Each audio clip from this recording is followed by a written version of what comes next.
अब नेक्स्ट हमारा टॉपिक है स्टैंडर्ड एल्गोरिदम्स। हमने प्रीवियसली भी देखा था एल्गोरिदम्स का, कुछ थोड़ा सा जिक्र हुआ था हमारे पास। अभी यहाँ पे हम उन्हीं एल्गोरिदम्स को इन डिटेल देखेंगे। In computational thinking, standard algorithms are fundamental methods used to solve common problems. So we have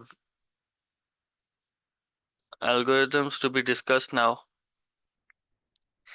Understanding these algorithms helps to develop problem solving skills and provides a foundation for more complex programming tasks. Following are some standard algorithms. अभी हम moving on कुछ basic algorithms discuss करने लगे हैं. These algorithms are very commonly used in programming. बहुत common use होते हैं। आपने लास्ट ईयर भी डेटाबेस का एक टॉपिक पढ़ा था चैप्टर 4 में। तो डेटाबेसेस के अंदर को सॉर्ट करने के लिए भी यूज होता है। जो भी डाटा आपके पास आ रहा है, क्रिप्टो करेंसी जो ब्लॉकचेन होती है उसमें ये यूज होते हैं। और इस data, big data, data science, different scenarios के अंदर यूज हो रहे होते हैं।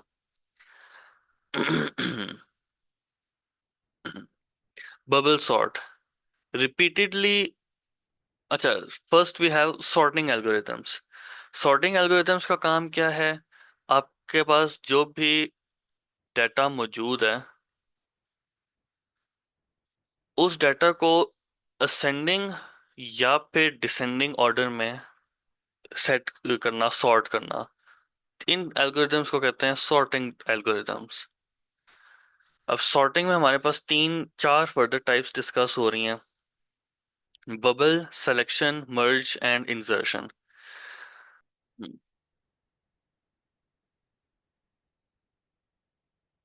आपको आई होप नजर आ रहा होगा, ये हमारे पास चार वैल्यूज, पांच वैल्यूज गिवन है। नीचे आप देख सकते हो 0, 1, 2, 3, 4। तो ये लास्ट ईयर आपको याद होगा हमने टॉपिक पढ़ा था एरेज का।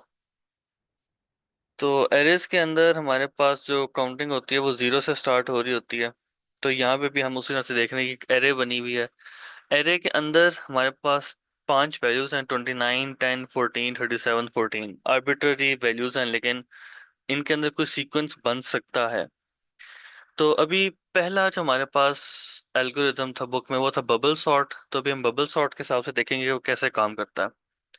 वंस आई स्टार्ट दिस, तो आपको ऑटोमेटिक सीक्वेंसिंग में नजर आना शुरू हो जाएगा कि कैसे कैसे कौन कौन सी वैल्यू चेंज हो रही है, कौन सी वैल्यू कहाँ पे मूव हो रही है। So watch it carefully. मैं आपको इस लेटर ऑन इसका लिंक भी आफ्टर द क्लास शेयर कर दूंगा। So you can see the sorting has started. अब इसने पहली दो वैल्यूज को कंपेयर किया, मूव कर दिया, नेक्स्ट दो को कंपेयर किया, मूव कर दिया, सो ऑन एंड रिपीट होता जा रहा है अनटिल हमारे पास एक प्रॉपर सीक्वेंस बन जाए। अब ये स्टार्ट से लेकर एंड तक जाएगा, हमारे पास कंप्लीट सीक्वेंस एक बिल्ड हो चुका है। You can see a bit slowly here. At the start दो वैल्यूज को कंपेयर किया। अब हमारा जो गोल है इसके अंदर वो ये है कि ओवरऑल एक सीक्वेंशियल फॉर्म बने इन असेंडिंग ऑर्डर। तो अब 29 और 10, ये दो सीक्वेंशियल फॉर्म में नहीं है, ये हमारे पास इंक्रीजिंग ऑर्डर में, असेंडिंग ऑर्डर में नहीं है। तो इसलिए इन दोनों को जब कंपेयर करेगा सिस्टम तो स्वैप कर देगा। जब ये दोनों स्वैप हो गए, अब वो 0, 1 वैल्यू के बजाय 1 और 2 वैल्यू को देखेगा। 1 और 2 को कंपेयर किया, अगेन डिसेंडिंग ऑर्डर में इसको स्वैप करके असेंडिंग में ले आए। 2 और 3 को देखा, ऑलरेडी असेंडिंग में है, एज इट इज रहेगा। 3 और 4 को देखा, ये डिसेंडिंग ऑर्डर में है, इनको स्वैप कर दिया। अब हम आ जाएंगे अगेन फर्स्ट टू वैल्यूज की तरफ। दोनों असेंडिंग में है, वैसे ही रहेंगी। 1 और 2 अगेन असेंडिंग में है, रिमेन्स द सेम। 2 और 3, अब ये दोनों वैल्यूज 29 और 14 ये डिसेंडिंग ऑर्डर में है, इनको स्वैप कर देगा सिस्टम। देन अगेन स्टार्ट से लेके एंड तक आएंगे, all values are already sorted. तो ये हमारे पास तरीका होता है बबल सॉर्टिंग का।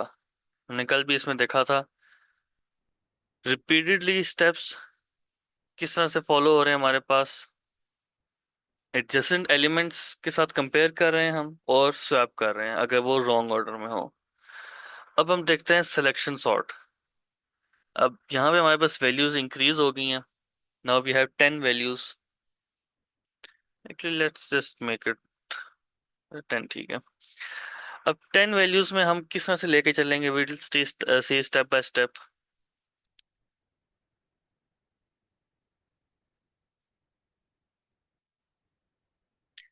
आप देख रहे हो फर्स्ट वैल्यू फिक्स कर दी और नेक्स्ट हर वैल्यू के साथ कंपेयर कर रहा है ये। अगर इसको इससे स्मॉलर वैल्यू मिलेगी ठीक है, वरना नहीं। 12 के साथ अब कंपेयर किया, 4 मिल गया, 4 को यहाँ पे स्मॉलेस्ट वैल्यू कंसिडर कर लेना, 4 will be moved at the first position. Once again ये एल्गोरिथम हमारा थ्रू आउट जा रहा है, स्मॉलेस्ट वैल्यू ढूंढ रहा है। नेक्स्ट स्मॉलेस्ट वैल्यू हमारे पास 10 है, 10 को ये वापस सेकंड एरे की पोजीशन में स्टोर कर देगा। अब नेक्स्ट वैल्यू हमारे पास 12 स्मॉलेस्ट है, तो 12 को ये थर्ड पोजीशन पे स्टोर कर देगा। सो ऑन, हमारे पास 14 अब स्मॉलेस्ट होगी, फिर 14 फोर्थ पे आ जाएगी, 16 फिफ्थ पे आ जाएगी, सो ऑन। हमारे पास ये पूरा सीक्वेंस बिल्ड होता रहेगा वन बाय वन। अब आप देख सकते हो कि this is a very slow process, हर एक वैल्यू को दूसरी वैल्यू के साथ कंपेयर करना है और फिर उसको बैक प्रोपेगेट करके मूव करना है उसकी रेलेवेंट पोजीशन पे।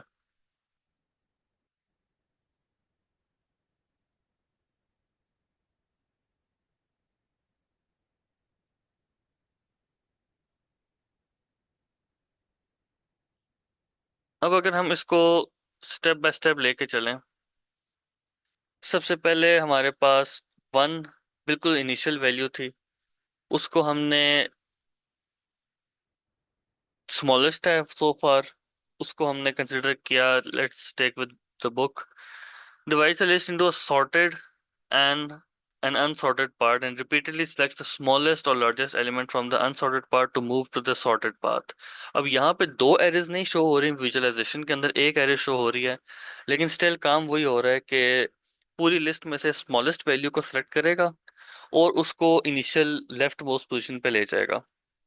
फिर जो रिमेनिंग वैल्यूज हैं उनमें से स्मॉलेस्ट को सिलेक्ट करेगा। वी कैन सी इसने पहले वन को सिलेक्ट किया, इसके वन से ज्यादा स्मॉलेस्ट कोई नहीं है, वन को उसने पहली पोजीशन पे फिक्स कर दिया। अब वो जाएगा नेक्स्ट इंडेक्स के ऊपर, यहाँ पे अब कौन सी वैल्यू आनी चाहिए, it will go through all the values again and find the smallest. 4 हमारे पास स्मॉलेस्ट वैल्यू है, विल नोट इट कि अब हमने नेक्स्ट इसको मूव करना है, will go to the end, कोई स्मॉलेस्ट नहीं मिली, तो अब हम 4 को ले आएंगे फर्स्ट इंडेक्स पे। Then again will go through all the values again, अब 10 स्मॉलेस्ट है तो 10 को हमने स्वैप कर दिया। Once again we keep on going, keep on moving through the stack and values हमारे पास मूव अराउंड होती रहेंगी। तो आप देख सकते हो कि सारी वैल्यूज किस किस पोजीशन पे किस किस तरीके से मूव हो गए हमारे पास एंड तक आई। Then we have merge sort. अब मर्ज सॉर्ट में क्या होता है, लिस्ट डिवाइड होती है और उसके बाद वापस कंबाइन होना शुरू होती है सॉर्टिंग के बाद। Let's see how merge sort will work. अब इसमें क्या होगा, हमारे पास 10 आइटम्स हैं, तो पहले पांच पांच के दो सेट्स बनेंगे, फिर 3 और 2 का बनेगा, और जो 3 वाला है वो 1 और 2 का बन जाएगा। अब उसके बाद जो टू टू की वैल्यूज हैं, दो दो वैल्यूज होंगी, वो आपस में असेंडिंग ऑर्डर में आएंगी। फिर थर्ड जो वैल्यू वो ऐड होगी and we will keep on moving with that.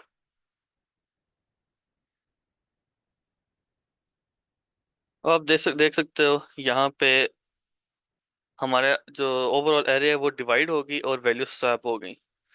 अब पहली दो स्वैप हुई, अब ये तीन में देखा का तीनों सीक्वेंशियल हैं, फाइन, उनको वापस उसी तरह लेके। अब जो पांच वैल्यूज थी इनमें से राइट हाफ 9 और 8 सीक्वेंस में किया सेट, वापस 5 के सेट में आ गया। अब इन 5 को हम अगेन सीक्वेंस में लेके जाएंगे and back into the set.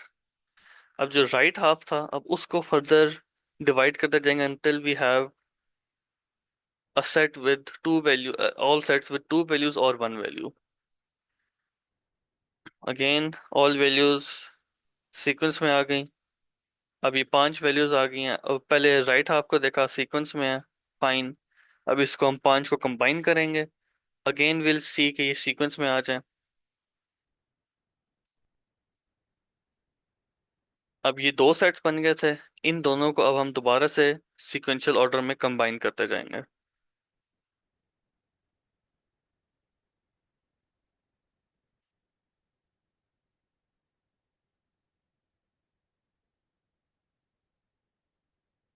तो ये हमारे पास एक ब्रीफ रिप्रेजेंटेशन होती है मर्ज सॉर्ट की।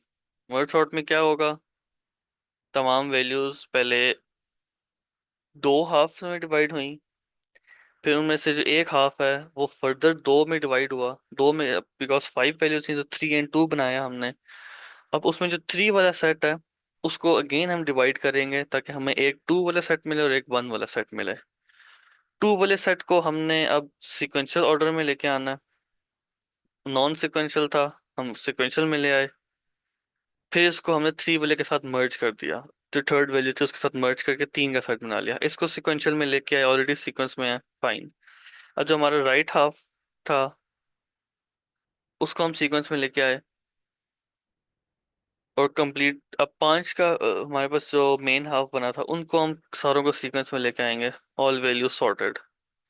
अब हम राइट हाफ की तरफ आए, उसी तरह से हमने 2 1 and 2 के सेट्स बनाए। हर एक सेट को सीक्वेंस में लेके आए, फिर पिछले के साथ कंबाइन कर दिया, फिर सीक्वेंस में लेके आए, फिर प्रीवियस के साथ कंबाइन अगेन। अब यहाँ पे भी आप देख सकते हो, कंबाइन सारों के साथ कर दिया। अब लास्ट हमारे पास वैल्यू आ गई, जो लास्ट दो इनिशियल दो सेट्स थे वहां तक हम आ गए। अब इन दोनों को कंबाइन करेंगे सेम तरीके से, हर smallest next smallest value add करते गए and we have an order.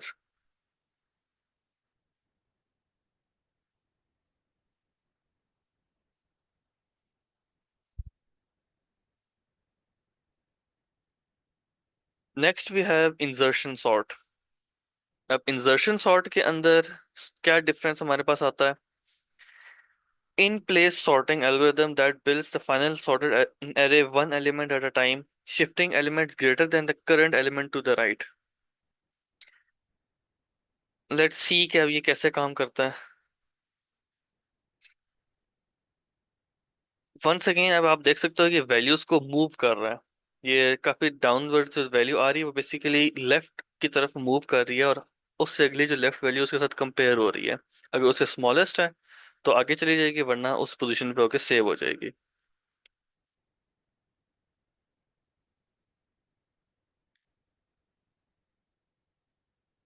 तो जो भी वैल्यू आप देख सकते हैं यहाँ पे जो डाउनवर्ड मूव हो रही है, basically we are selecting that value and we are inserting it backwards where it belongs. अब नेक्स्ट 41 आ रहा है, less than 44, less than 43 but greater than 40। अब यहाँ पे इंसर्ट हो जाएगा। 33 भी less than 44, 43, 41, 40 but greater than 32। इस पोजीशन पे भी ये फिक्स हो जाएगा। अब ये हमारे पास एक सॉर्टेड एल्गोरिथम बन गया है। तो आप देख सकते हो हमने सबसे पहले 43 को पिक किया। 43 को बिकॉज फर्स्ट पोजीशन पे है तो will go to the next one which is 44। 44 को डाउनवर्ड मूव किया, कंपेयर किया 43 के साथ, जो उसकी लेफ्ट वाली वैल्यू है उससे ग्रेटर है तो वहीं रहेगा, अगर स्मॉलर है तो प्रीवियस पोजीशन पे चला जाएगा। तो ये वाला इधर ही रहेगा। नेक्स्ट वैल्यू हमारे पास है 3। अब 3 के साथ क्या होगा, 3 वाली वैल्यू हमारे पास मूव करेगी because it is less than 44, तो ये पीछे आ गई। इट इज लेस देन 43 तो एक और स्टेप पीछे आ गई। Now 21, less than 44, less than 43, greater than 3, second position पे आ गई। 4 है, less than 44, less than 43, less than 21, previous position पे आ गया। So on until we have all the values sorted। अब ये जो आफ्टर द क्लास मैं आपको ये इस वेबसाइट का लिंक भी शेयर कर दूंगा, you can go through all this algorithms, give your own values, take random values and understand all that. अब हम आ जाते हैं सर्चिंग एल्गोरिदम्स पे। सर्चिंग एल्गोरिदम हमारे पास दो हैं, एक है लिनियर, दूसरा है बाइनरी। बाइनरी सर्च एल्गोरिदम को बाइनरी सर्च ट्री भी कहते हैं। पहले हम देख लेते हैं लीनियर को। Searching algorithm that sequentially checks each element in a list until the largest target element is found।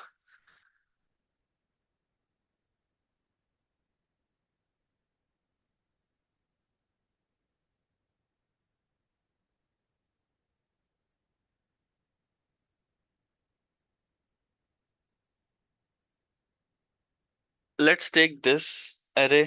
9 values है हमारे पास, 1 से लेकर 9 तक। चलिए जीरो भी ऐड कर लेते हैं। 10 वैल्यूज है हमारे पास इसमें। अब मेरा टारगेट है इसके अंदर नंबर 4। मैंने 4 को सर्च करना है। अब वो मैं कैसे इसके अंदर बिल्ड कर सकता हूँ? What I do is, I check for the with the first value, क्या ये 4 के इक्वल है या नहीं। नहीं है, ओके नेक्स्ट। 2 इक्वल है या नहीं है, नहीं। Next next next until I find my value. ये बेसिकली लीनियर सर्च है। आप हर एक वैल्यू पे से गुजर के जा रहे हो और आप अपनी फाइनल वैल्यू फाइंड करने की कोशिश कर रहे हो। आई होप कि इसका कॉन्सेप्ट आपको इजीली अंडरस्टैंड हो जाएगा लीनियर का। मेन जो हमारे पास डिफिकल्ट कॉन्सेप्ट है वो है बाइनरी। बाइनरी सर्च में क्या होता है?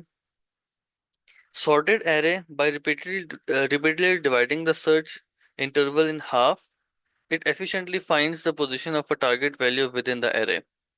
अब आपने इसको अंडरस्टैंड ऐसे करना है।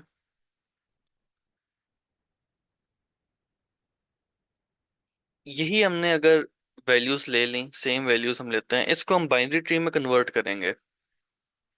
हम लेते हैं, बिकॉज ये 0 से लेके 9 तक सारी वैल्यूज हैं, हम ले लेते हैं इनिशियल वैल्यू, रूट वैल्यू 5।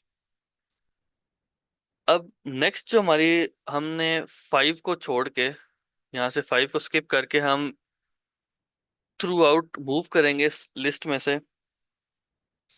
अगर वैल्यू ग्रेटर देन 5 है तो वो उसके राइट पे जाएगी, अगर स्मॉलर देन है तो वो उसके लेफ्ट पे जाएगी। ग्रेटर राइट पे, और स्मॉलर या लेस देन जो वैल्यू होगी वो लेफ्ट पे। 0 < 5 है, यहाँ पे आ गए। अब अगली वैल्यू आ रही है 2। अब हमने 5 के साथ कंपेयर नहीं करना, अब हमने कंपेयर करना है 0 के साथ। 0 से ग्रेटर है या लेस है? बिकॉज ये ग्रेटर है तो ये आ गया उसके राइट पे। नेक्स्ट वैल्यू हमारे पास आ रही है 7। 7 इज ग्रेटर देन 2।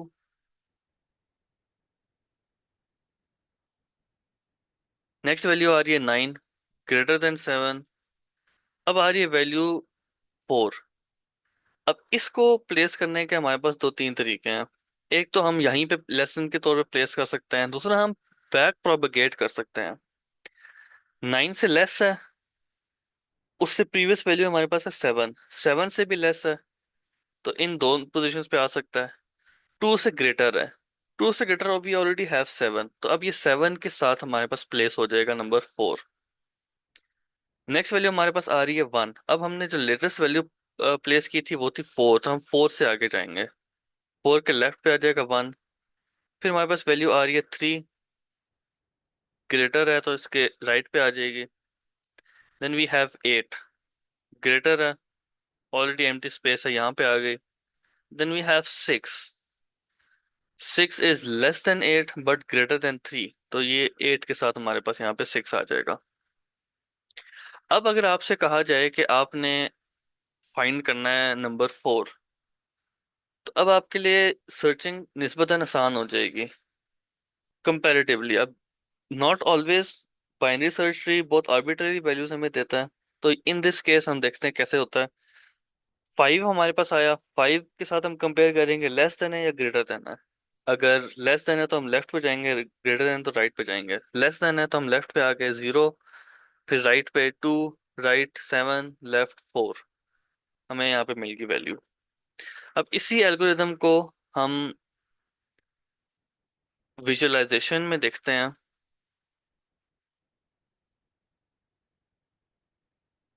ये हमारे पास एक रैंडम बाइनरी सर्च ट्री है। इसमें let's create a new table with 10 values. ये रैंडमाइज 10 वैल्यूज हम यहाँ पे आप देख सकते हो। 61, 62, 65, 79, all that, all these values. अब ये किस तरीके से हमारे पास सॉर्ट हो रही हैं? जो रूट वैल्यू है that is considered to be the central value. 61 से जो लेस वैल्यू है वो 13 इसके लेफ्ट साइड पे आ गई। जो ग्रेटर वैल्यू है 79 उसके राइट पे चली गई, एंड सो ऑन। अब हम करते हैं इसमें से सर्च।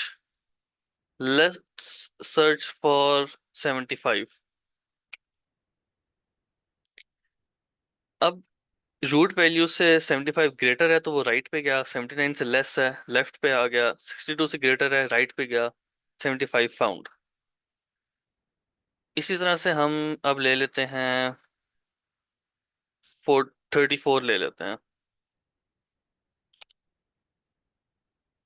61 से स्मॉलर है राइट पे, लेफ्ट पे गए, 13 से ग्रेटर है राइट पे आए, 34 फाउंड। इसी तरह हमारे पास यहाँ पे और भी वैल्यूज शो कर रहे हैं, min and max. Minimum value हम फाइंड करेंगे, रूट से left again left to left हम जाते जाएंगे, हमें मिनिमम वैल्यू मिलेगी।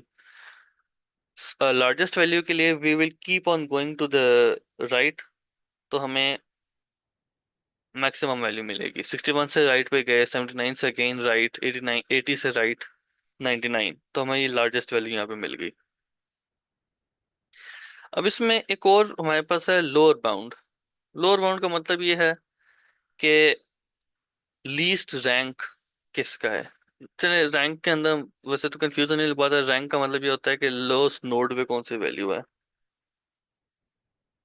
इस वैल्यूज के साथ इन वैल्यूज के साथ ले लेते हैं। अब यहाँ पे आप देख सकते हो हमारी वैल्यू स्टार्ट हो रही है 2 से, and the maximum value we have is 30।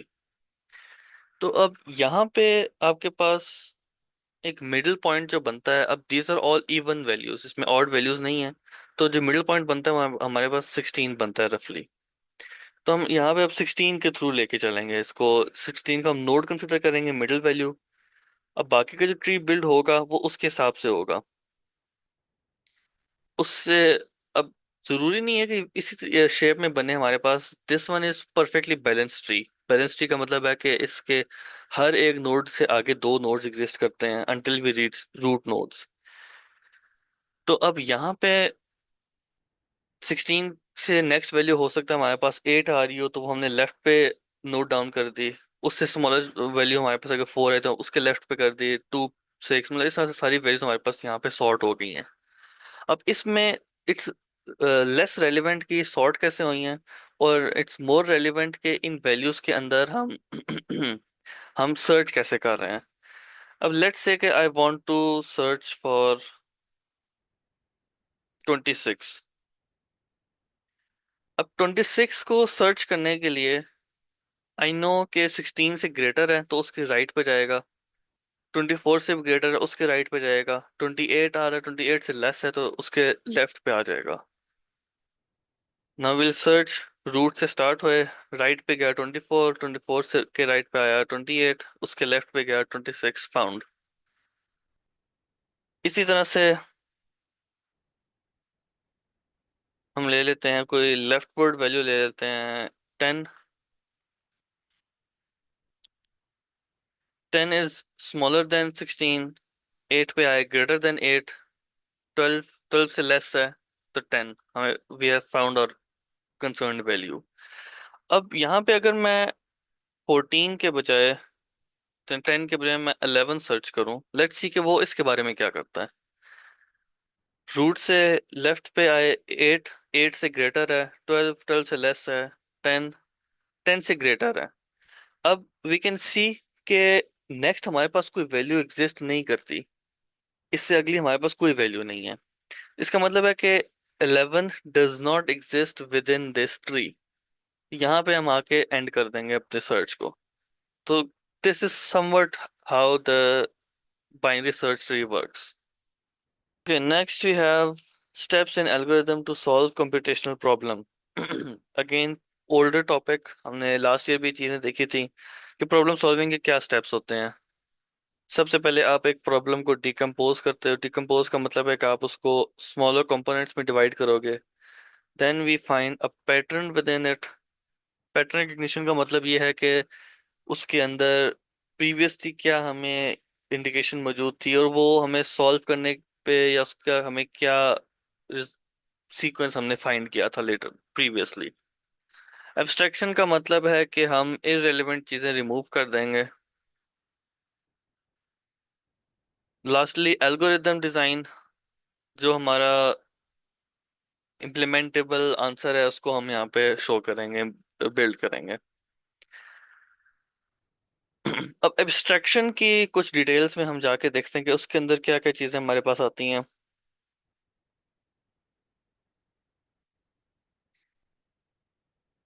While solving problems, specifically complex problems, the concentration should be on core idea and necessary components should not be given more attention. By doing this, we are making our problems simple to solve and easy to understand.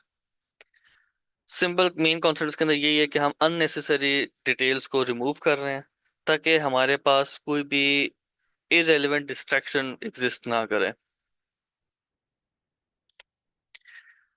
Maps के अंदर किस तरह से these next all of these are examples। Maps के अंदर abstraction किस तरह से एग्जिस्ट करती है।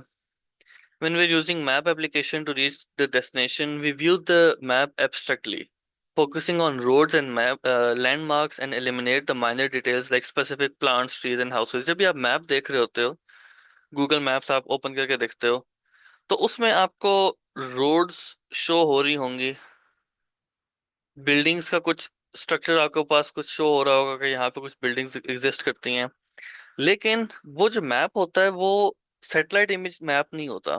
बिकॉज सैटेलाइट इमेज मैप्स के अंदर आपको इररिलेवेंट चीजें सच एज आपको शो हो रहा होगा कि किस किस तरह से आपके पास टेरेन मौजूद है, किस किस तरह का आपके पास प्लांट्स वहां पे शो हो रहे होंगे, वाटर फीचर शो हो रहे होंगे। All this things are irrelevant when you are trying to find a path. तो वहां मैप के अंदर we are just focusing on a path. Symbols, ये symbols in this case we are referring to mobile phone applications के apps के आपके पास symbol बना हुआ होता है, लोगो बना हुआ होता है। Let's take Facebook for example. तो फेसबुक का इस तरह का आपके पास एक लोगो बना हुआ होगा। आप वो लोगो देख के आपको पता चल जाएगा कि okay this is the app I am searching for. Instead कि आप कंप्लीट उसका नेम आपको पहले देखना पड़े, उसके बाद आप उस ऐप को ओपन करो। This is something referred to as abstraction in symbols. Then we have models. अब मॉडल्स का यहाँ पे जो कॉन्सेप्ट है that is primarily the architectural models, जो बिल्डिंग बनाने से पहले या बिल्डिंग बनाने के दौरान भी बिल्ड किए जाते हैं, जिसके अंदर आपके पास एक फ्लोर मैप बना हुआ होता है। रूम्स आपको शो हो रहे होते हैं और इस तरह के डिफरेंट एक स्ट्रक्चर एक बिल्ड हुआ हुआ आपको शो हो रहा होता है। बेसिकली अ टॉप व्यू जिसमें आपको वॉल्स शो हो रही हैं, दरवाजे शो हो रहे हैं, थिंग्स लाइक दैट आपको उस तरह से शो हो रहे हैं, that is called a model. इस तरह से भी हो सकता है, अभी 3D मॉडल भी हो सकता है इन अ डिजिटल फॉर्म, जो कि आपको एक्चुअल चीज के बारे में कुछ इंफॉर्मेशन प्रोवाइड करेगा, डिटेल्स प्रोवाइड करेगा। कंप्यूटर साइंस के अंदर एब्स्ट्रैक्शन किस तरह से हमारे पास आती है। आपने लास्ट ईयर फंक्शंस का कॉन्सेप्ट देखा था, तो फंक्शंस के अंदर एब्स्ट्रैक्शन एग्जिस्ट करती है। अब उसमें हमारे पास एब्स्ट्रैक्शन का ये तरीका है कि आपको फंक्शन के अंदर की जो डिटेल्स हैं हम उनको इररेलेवेंट कंसिडर करते हैं, and we go for the main name of the function only. हम उस नेम से इंडिकेट करते हैं कि हम क्या टास्क करना चाह रहे हैं, इंस्टेड कि हम उसके अंदर की डिटेल्स को देखें, उसके साथ कंफ्यूज हों। वेरिएबल्स में भी यही होता है। वी आर नॉट कंसर्न्ड कि कोई वेरिएबल कहाँ पे स्टोर हुआ हुआ है, we are only concerned with the name and the data type of that variable. Object oriented programming के अंदर कंप्लीट बिल्ड ही ऑब्जेक्ट ओरिएंटेड प्रोग्रामिंग इस कॉन्सेप्ट के ऊपर हुई है कि आपका डाटा क्लासेस के अंदर हाइड हुआ हुआ हो। आपने फिलहाल क्लासेस का कॉन्सेप्ट नहीं देखा, लेकिन जो जावा लैंग्वेज है, जावा स्क्रिप्ट भी आपने पढ़ी थी, जावा लैंग्वेज है वो कंप्लीट बनी ही ऑब्जेक्ट ओरिएंटेड के और क्लासेस के कॉन्सेप्ट के ऊपर है। अब एक क्लास के स्ट्रक्चर के अंदर कुछ वेरिएबल्स और कुछ फंक्शंस हाइड हुए हुए होंगे। फंक्शंस भी एब्स्ट्रैक्शन प्रोवाइड कर रहे हैं, आपके वेरिएबल्स भी एब्स्ट्रैक्शन प्रोवाइड कर रहे हैं, और उससे ऊपर आपकी जो क्लास का स्ट्रक्चर है वो भी एक एब्स्ट्रैक्शन प्रोवाइड कर रहा है। तो these are multiple layers of abstractions. Now for some reason there is an example of steps to make a tea, cup of tea. अब वैसे इसमें अगर आप देखा जाए, there are some details that might be irrelevant। We are only concerned with boiling the water, we are not concerned के water कहाँ पे बॉईल किया जा रहा है, डेगची में बॉईल किया जा रहा है, केटल में किया जा रहा है, इलेक्ट्रिक केटल है या गैस केटल है, सब details those are irrelevant. So we are not concerned with those details. All we need is the step of boiling the water. Tea bag into the cup. Not concerned कि कौन से brand की T है, green tea है या black tea है. Not concern with that. Only concern is कोई tea उस बैग उसके अंदर कप के अंदर प्लेस करना है. एंड सो फॉर सारे स्टेप्स आपके इसी तरीके से बिल्ड किए जाते हैं. Then we have creating generalized solution. अब जनरलाइजेशन किस तरीके से क्रिएट की जाती है. The problems could be specific, but the best solution needs to be generic. Generic किस तरह से होगा कि आपके पास तमाम सिचुएशंस में जिस भी तरह की सिचुएशन आपके पास रेलिवेंट उस स्पेसिफिक प्रॉब्लम से मिलती जुलती सिचुएशन आपके पास आएगी, आप उसके अकॉर्डिंग कोई ना कोई सोल्यूशन इम्प्लीमेंट कर दोगे. Now how is generalize solution built. We identify the core problem. वही बात हमारे पास आ गई डिकम्पोजिशन वाली. We need the core problem जिसकी बेसिस पे हम एक जनरलाइज सोल्यूशन बिल्ड करेंगे. फॉर एग्जांपल, पाथ फाइंडिंग है, अगर मैप वाला इशू हम देखते हैं, तो उसमें सिर्फ आपने ये नहीं बताना कि पिंडी से इस्लामाबाद का एक रूट बनाए, नहीं. You have to build a generalized जिसमें आप location A and location B को डिफाइन करते हो. The problem is finding the path between those. Extract common patterns. वही बात आ गई, हमने पहले भी ये चीज देखी थी, पैटर्न्स को हमने फिगर आउट करना है कि जब भी कभी ये प्रॉब्लम आती है तो उसमें क्या पैटर्न एग्जिस्ट करता है, क्या स्टेप लो तो वो प्रॉब्लम रेज होती है, क्या स्टेप लो तो प्रॉब्लम मिनिमाइज होती है. Then we build a generic solution. ऐसा सोल्यूशन बिल्ड करते हैं जो कि कोर प्रॉब्लम को और जो उसके कॉमन एलिमेंट्स हर प्रॉब्लम में आ रहे होते हैं, हमारे पास पैटर्न्स आ रहे होते हैं, उनको टारगेट करके हम एक जेनेरिक सोल्यूशन बनाते हैं. फिर हम उसको डिफरेंट सिनेरियोज के ऊपर इम्प्लीमेंट करके हम कहते हैं कि okay this scenario it figure we can figure out और end the solution. Certain scenario में हो सकता है कि आपका वो जेनेरिक सॉल्यूशन बिल्ड इम्प्लीमेंट ना हो रहा हो सही तरह. तो उस सिचुएशन में फिर आप रिवर्ट बैक करते हो और आप सॉल्यूशन को थोड़ा सा चेंज करते हो. आप उसको जनरलाइज करने के बजाय आप उसको किसी भी तरीके से स्पेसिफाई करने की कोशिश करते हो. Example, sorting algorithms, specific case. In sorting algorithms, the bubble sort is a specific solution that works by swapping adjacent elements. This swapping is performed repeatedly until we get a sorted list. अब ये bubble sort के लिए एक specific algorithm बन गया है because bubble sort has its specific steps. Generalized solution क्या होगा. Merge sort is या quick sort तो आपने नहीं देखा. Merge sort is a generic solution जो कि divide कर करके उनको sort करके वापस build कर देगा. I'll share this link with you. Go through that website, find all those other